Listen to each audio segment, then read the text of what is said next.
ગામની અંદર શું ઘટના બની હતી, શું ફરિયાદ દાખલ થઈ હતી, કયા પ્રકારની તપાસો થઈ અને શું ખુલાસા આજે કરવા માંગો છો? જી, આણંદ જિલ્લાનું આકલાવ પોલીસ સ્ટેશન અને આકલાવ પોલીસ સ્ટેશનનું અંબાવ ગામ, એ અંબાવ ગામમાં ગઈ તારીખ 3 તારીખના રોજ સાંજના સમયે એક બનાવ બન્યો હતો અને એ બનાવમાં જે ફરિયાદી છે ભરતભાઈ પઢિયાર ગામના છે, એમના ગામના સરપંચ છે, એમના વિરુદ્ધમાં કોઈક ભ્રષ્ટાચાર બાબતેના આક્ષેપો હતા અને એ આક્ષેપોને લઈને ગામમાં કંઈક જે સરપંચ છે એમના સહિત જે બીજા એમના જે પરિવારના સભ્યો છે એમની સાથે આ ફરિયાદી ભરતભાઈનો કોઈ મારામારીનો બનાવ બન્યો હતો અને મારામારીના બનાવ બન્યા બાદ કંઈક સળગાવવાની વિગત પોલીસ સ્ટેશને ધ્યાને આવેલ અને એ ધ્યાને આવેલ વિગત આધારે પોલીસે જે તે જગ્યાએ સારવાર હેઠળ હતા પ્રથમ આકલાવ હોસ્પિટલ ગયા હતા, ત્યારબાદ એવી માહિતી મળી હતી કે એમને વધુ સારવાર અર્થે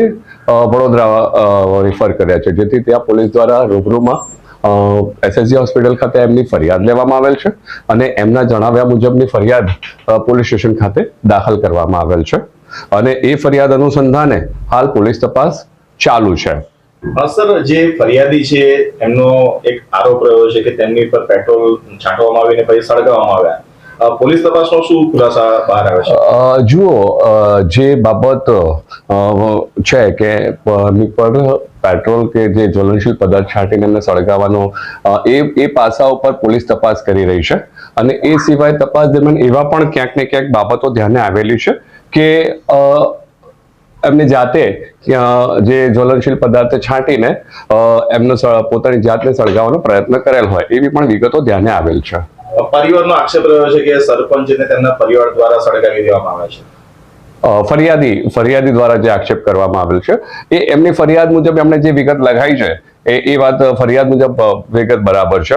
સાહેબ, સોશિયલ મીડિયામાં જે વિડીયો વાયરલ થયા છે તેની અંદર અલગ પ્રકારની ઘટનાઓ જોવા મળી રહી છે. જી, આ એંગલ પર પોલીસ કઈ દિશામાં તપાસ? ચોક્કસ, એ તમામ પ્રકારના તમામ બાજુઓથી જે વિડીયો લેવામાં આવેલા છે એ અમે ચેક પણ કરી રહ્યા છે, તપાસના કામે અમે ભેગા પણ કરી રહ્યા છે અને એમાં શું હકીકત શું સત્યતા છે એ પણ અમે એક્સપર્ટને મોકલીને એની વિગતો મેળવવાનો પ્રયત્ન ચાલુ છે. ફરિયાદી પોતાના ઘરેથી જે ઘટના સ્થળ સુધી પહોંચે છે ત્યાં સુધી સરપંચના પરિવાર દ્વારા કોઈ મારામારી કે એ પ્રકારની બી ઘટના સામે આવેલી? આ બનાવ બન્યો એ શરૂઆત મારામારીથી જ થયેલો છે. કંઈક જે આક્ષેપો બાબતેની વાત હતી એને લઈને. સાહેબ, અગાઉ ફરિયાદી અને ભોગ બનનાર વ્યક્તિ વચ્ચે અગાઉ કોઈ વિવાદ થયેલો હતો? પહેલા વિવાદ થયો હોય એવી વિગત તો ધ્યાને નથી આવી. સાહેબ, કેટલા લોકો સામે ગુનો નોંધ્યો? 5 લોકો વિરુદ્ધમાં ગુનો નોંધવામાં આવ્યો. મહિલા સરપંચ સહિત કેટલા? મહિલા સરપંચ સહિત ટોટલ 5. હવે કે ગઈકાલે જે ફરિયાદીનું નિવેદન સામે આવ્યું છે હોસ્પિટલમાંથી, હજુ પર તે પોતાની વાત પર અડગ છે કે તેમની ઉપર ગેલનથી પેટ્રોલ છાંટવામાં આવે છે અને સળગાવી દેવામાં આવે છે. સોશિયલ મીડિયાના વિડીયો કંઈક અલગ કહી રહ્યા છે, તો પોલીસની કામગીરીમાં કેટલી દખલ થઈ રહી છે આ બાબતમાં? ના, દખલ કોઈ નથી થઈ રહી. જે પણ તપાસના અંતે સ્પષ્ટતા થશે, જે પણ તમામ પાસાઓ ફરિયાદને અનુરૂપ જે લખાવ્યા છે એ મુદ્દાઓ પર પોલીસ દ્વારા તપાસ થઈ રહી છે. તપાસ દરમિયાન જે આપ કહી રહ્યા છો કે જે વિડીયો સામે આવ્યા છે એ વિડીયોની પણ વિગતો ધ્યાને લઈ રહ્યા છે અને હાલમાં જે વધુ પડતી જે બાબતો આવી રહી છે કે ધ્યાન ઉપર એ એવી ધ્યાને આવી રહી છે કે ફરિયાદીએ પોતે આવો કોઈ પ્રયત્ન કરેલ હોઈ શકે.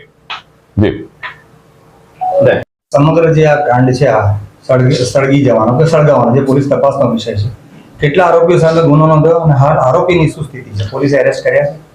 આ જે ગુનો દાખલ થયો છે એ કુલ અંબાવ ગામના સરપંચ જે છે એ સરપંચ સહિત કુલ 5 આરોપીઓ વિરુદ્ધ ગુનો દાખલ કરવામાં આવેલો છે અને પોલીસ દરમિયાન જણાવાયેલું છે કે હાલ આરોપીઓ આ કામે ફરાર હોવાની વિગત જણાઈ આવેલ છે.